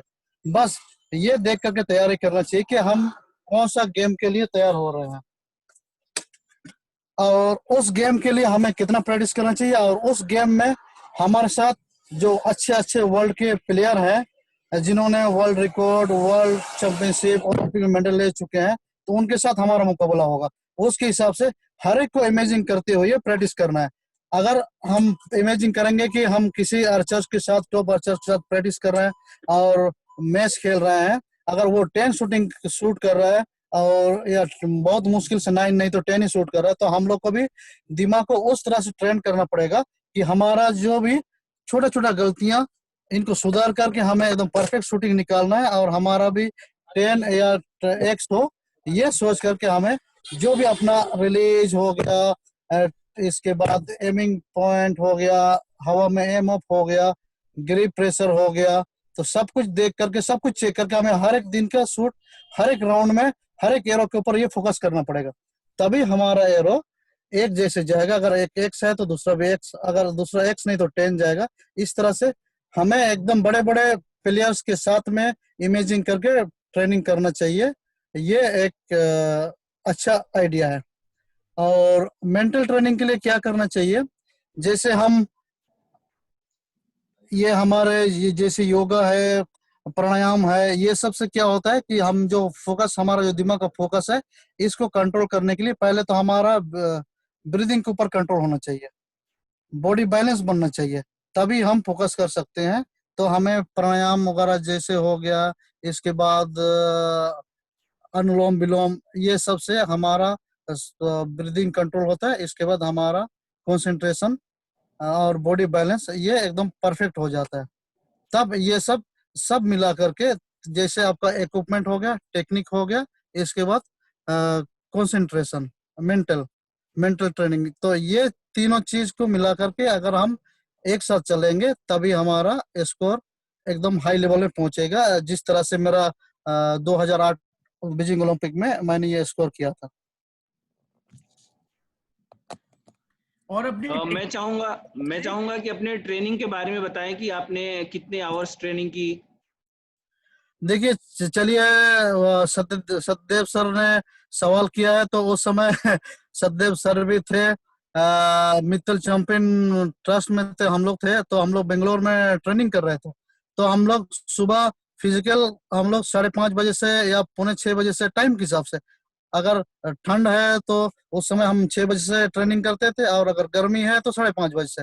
तो पहले हम लोग फिजिकल करते हैं, स्ट्रेचिंग करके फिजिकल में क्या रनिंग करते हैं, रनिंग करके एक्सरसाइज करते हैं, एक्सरसाइज करके फिर उसके लास्ट में हम लोग अपना एक त्रटक जैसे करते हैं, खड़े होकर के या बैठ करके किसी चीज को देखना या अपने अंगूठे को देखना लेफ्ट राइट। फिर इस तरह से हम फिर एक रिलैक्सेशन जैसे ओम का उच्चारण करके फिर फिनिशिंग करके हम लोग कम से कम ये 6 बजे से सोच लीजिए 6 से 7:30 मतलब 1.5 घंटा हम लोग फिजिकल करते हैं। फिर इसके बाद इसके बीच में हम लोग को 1 घंटा के आसपास का ब्रेक मिलता है। इसके बीच में हम नहा धो करके फ्रेश हो करके ब्रेकफास्ट करके फिर ग्राउंड में पहुंचते हैं। केवल हम लोग शूटिंग करते हैं दिन में 7 से 8 घंटा कम से कम, और फिजिकल फिटनेस सुबह 1.5 घंटा होता है तो शाम को आधा घंटा 40-45 मिनट ऐसे हो जाता है। और कंपटीशन आ रहा है तो हम लोगों को अगर अपना छोटा मोटा कुछ मिस्टेक है तो नाइट प्रैक्टिस में भी करते हैं। डिनर के बाद हम लोग 10 बजे तक प्रैक्टिस करते हैं। तो इस तरह से बहुत ही कम अगर प्रैक्टिस करते हैं तो 8 घंटा 7.5 8 9 घंटा ऐसे हो जाता है। तो इतना हम लोगों के लिए प्रैक्टिस बहुत जरूरी होता है। अगर हम ओलंपिक लेवल में, वर्ल्ड चैंपियनशिप लेवल में, कॉमनवेल्थ, एशियन गेम्स में अगर हम मेडल लेना चाहते हैं तो ये मेहनत बहुत ही जरूरी है। और हम लोगों ने मेहनत किया है, अभी भी कर रहे हैं। 6-7 घंटा तो कम से कम शूटिंग, इसके बाद आपको 2 घंटा जैसे पूरा सुबह शाम तक में फिजिकल। और इसमें एक दिन आपके लिए जैसे योगा होगा सुबह रनिंग करके, तो एक दिन आपका एक्सरसाइज होगा कोर मसल का एक्सरसाइज, या तो एक दिन अपर बॉडी या फिर रनिंग। इस तरह से 1.5 से 2 घंटा आपका फिजिकल रोज का होना चाहिए डेली का, और शूटिंग 6-7-8 घंटा होना चाहिए। तो हम लोग अभी भी ऐसे कर रहे हैं। एक चीज और मंगल जी बताएं कि आप टेक्निक के बारे में जो फंडामेंटल 10 स्टेप्स है उन सब पे कैसे ध्यान देते थे। तो आपने फिजिकल बता दिया, मेंटल बता दिया, कितना मेहनत करना। अब एक चीज बताएं अपने टेक्निक के बारे में, किस चीज पे आप ज्यादा ध्यान देते थे? आप अपने ड्रॉ पे देते थे, आप अपने बैक प्रेशर पे देते थे, आप अपने कोर मसल्स पे देते थे, किस चीज पे आपका ज्यादा ध्यान रहता था? तो ये बहुत अच्छा सवाल है। देखिए, अगर हम 2-4 या 5-6 चीजों पे ध्यान देंगे तो ये ध्यान भटक जाता है। तो हमारा जो मेन मिस्टेक क्या होता है, मेन गलती कहाँ से होता है, तो सिर्फ उसमें फोकस करेंगे। जैसे मेरा होता था कि एक एंकर के बाद टाइम मेरा 4, 3.5, 4, 5 सेकेंड के अंदर शूट करता हूँ, तो 10 या X या 10-9 बॉर्डर में 9 के अंदर में 57, 56 के ऊपर ही ग्रुप जाता है। तो उस समय क्या होता है, मेरा एंकर के बाद में टाइमिंग थोड़ा लेट हो जाता है, और इसके बाद बोकेंट होता है। तो मैं यही चाहता हूँ कि मेरा हर एक एरो में मेरा बोकेंट ना हो, और जो शूटिंग है ये 4 से 5 सेकंड के बीच में मेरा रिलीज छूट जाए। तो उस समय मैं क्या करता हूँ, जैसे मेरा एंकर होता है, एमिंग होता है, और धीरे धीरे मैं पावर अपना जो बैक में 1 2 एमिंग है मेरा, और 1 2 3 बैक पुल रिलीज। तो इसमें क्या होता है, टाइमिंग भी शॉर्ट हो जाता है, इसके बाद मेरा एमिंग पॉइंट भी परफेक्ट रहता है, इसके बाद बोक एंड भी नहीं होता है। और इस समय में सिर्फ मैं ये जो राइट शोल्डर का जो बोन जॉइंट है, तो यहाँ पे मुझे बहुत अच्छा फीलिंग मिलता है। सभी को मिलना ये जरूरी नहीं है, बस किसी को ये मसल में या पीछे ट्राई ये जो बैक मसल है, ट्राइसेप और शोल्डर, ये कहीं ना कहीं कोहनी के और शोल्डर के बीच में कोई मसल है जो आप प्रेशर देते हैं तो एक मसल पे प्रेशर अधिक आता है। तो उस पर फोकस करेंगे और कंटिन्यू ड्रॉ करेंगे, एकदम बहुत हल्का। एंकर के बाद तो एकदम पॉइंट में ही केवल क्लिकर बचा रहता है, बहुत हल्का उसमें करेंगे, कंटिन्यू फोकस पावर और रिलीज हो जाता है। तो इसके बीच में आपका बहुत कम टाइम लगेगा और होल्ड भी नहीं होगा, एम ऑफ में भी दिक्कत नहीं होगा, एमिंग पॉइंट भी हिलेगा नहीं। तो सिर्फ आपको एंकर के बाद रिलीज तक ड्रॉ पॉइंट में ही फोकस करना है, तो इससे सारा मिस्टेक खत्म हो जाता है। बाकी तो नोक में एरो नोकिंग पॉइंट में लगाने के बाद ड्रॉ तक के बराबर ही होता है, लेकिन एंकर के बाद एमिंग, इसके बाद कंटिन्यू जो रिलीज तक पुल होता है, वो किसी एक पॉइंट पे फोकस करना चाहिए। और शूटिंग का टाइम एक जैसे हो सकता है, ग्रुपिंग एक्सरसाइज एक जैसे हो सकता है, और आपका जो स्कोर है लगातार सेम स्कोर बना रहता है। बस ये है। थैंक यू मंगल जी, बहुत अच्छी बातें बताई। और मैं दोहराना चाहूंगा क्या क्या मंगल जी ने बोला। तो पहला चीज मंगल जी ने बताया कि मेंटल ट्रेनिंग। उन्होंने ये बताया कि अगर कंपटीशन में आपके जो वर्ल्ड चैंपियंस है, आपके ओलंपिक चैंपियंस है, जो वर्ल्ड रिकॉर्ड होल्डर्स है, उनके साथ आप माइंड में जब तक ट्रेन नहीं करेंगे, उनसे जीतेंगे नहीं माइंड के अंदर में, तो जब आप एक्चुअल खेलने जाते हैं तो वो चीज को आप देखेंगे आराम से कर पाएंगे, क्योंकि माइंड में आप जीत चुके हैं।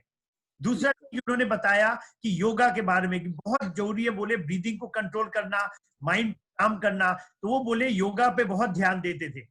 उन्होंने बताया फिजिकल फिटनेस के बारे में, जब वो मित्तल ट्रस्ट से जुड़े हुए थे जहां पे सददेव उनके साथ ट्रेनिंग करते थे, तो उन्होंने बोला कि कम से कम 1.5 घंटा करते थे। तो जो ग्रास रूट लेवल पे तो हम 1.5 घंटा नहीं बोल रहे हैं, लेकिन जैसे जैसे आप एलीट बनेंगे पड़ेगा 1 से 1.5 घंटे का फिजिकल फिटनेस। उन्होंने बोला रनिंग करते थे, अपना स्ट्रेचिंग एक्सरसाइजेस करते थे, योगा करते थे, ये मिला के 90 दिन। और उसके बाद उन्होंने ये भी बताया कि किसी भी जब आप लेवल पे खेलना है तो 6 से 8 घंटे में कम से कम 400 तीर चलाते थे, वो भी उन्होंने।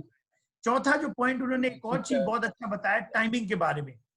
देखिए हम लोग आगे चल के जैसे हम डेवलपमेंट में जाएंगे, टाइमिंग का एक अलग से वीडियो दिखाएंगे, ये बहुत इंपॉर्टेंट है। अगर टाइम वेरी करेगा, क्या होता है, एनर्जी जो बॉडी की होती है वो लिमिटेड है, तो जैसे जैसे आप टाइम बढ़ाते हैं, जैसे जैसे टाइम बढ़ाते हैं, तो क्या होता है कि आपका एनर्जी कम होने लगती है, इसीलिए एरो भागता है। तो जो उन्होंने बहुत अच्छा बोला कि आपको, और एक चीज और बोला कि जो उन्होंने बोला स्केपुला के नीचे में जो आपका लोअर ट्रेपीजियस होता है वो फील करते थे, वो बैक की फीलिंग लाते थे कि जब वो 1 मिलीमीटर पे आते हैं, वो बैक की फीलिंग उनके स्केपुला के नीचे में जो ट्रेपीजियस माइनर मसल्स में, उसमें वो फीलिंग लाते थे, और वो जब टाइट करते थे तो अपने आप देखते थे रिलीज होता था।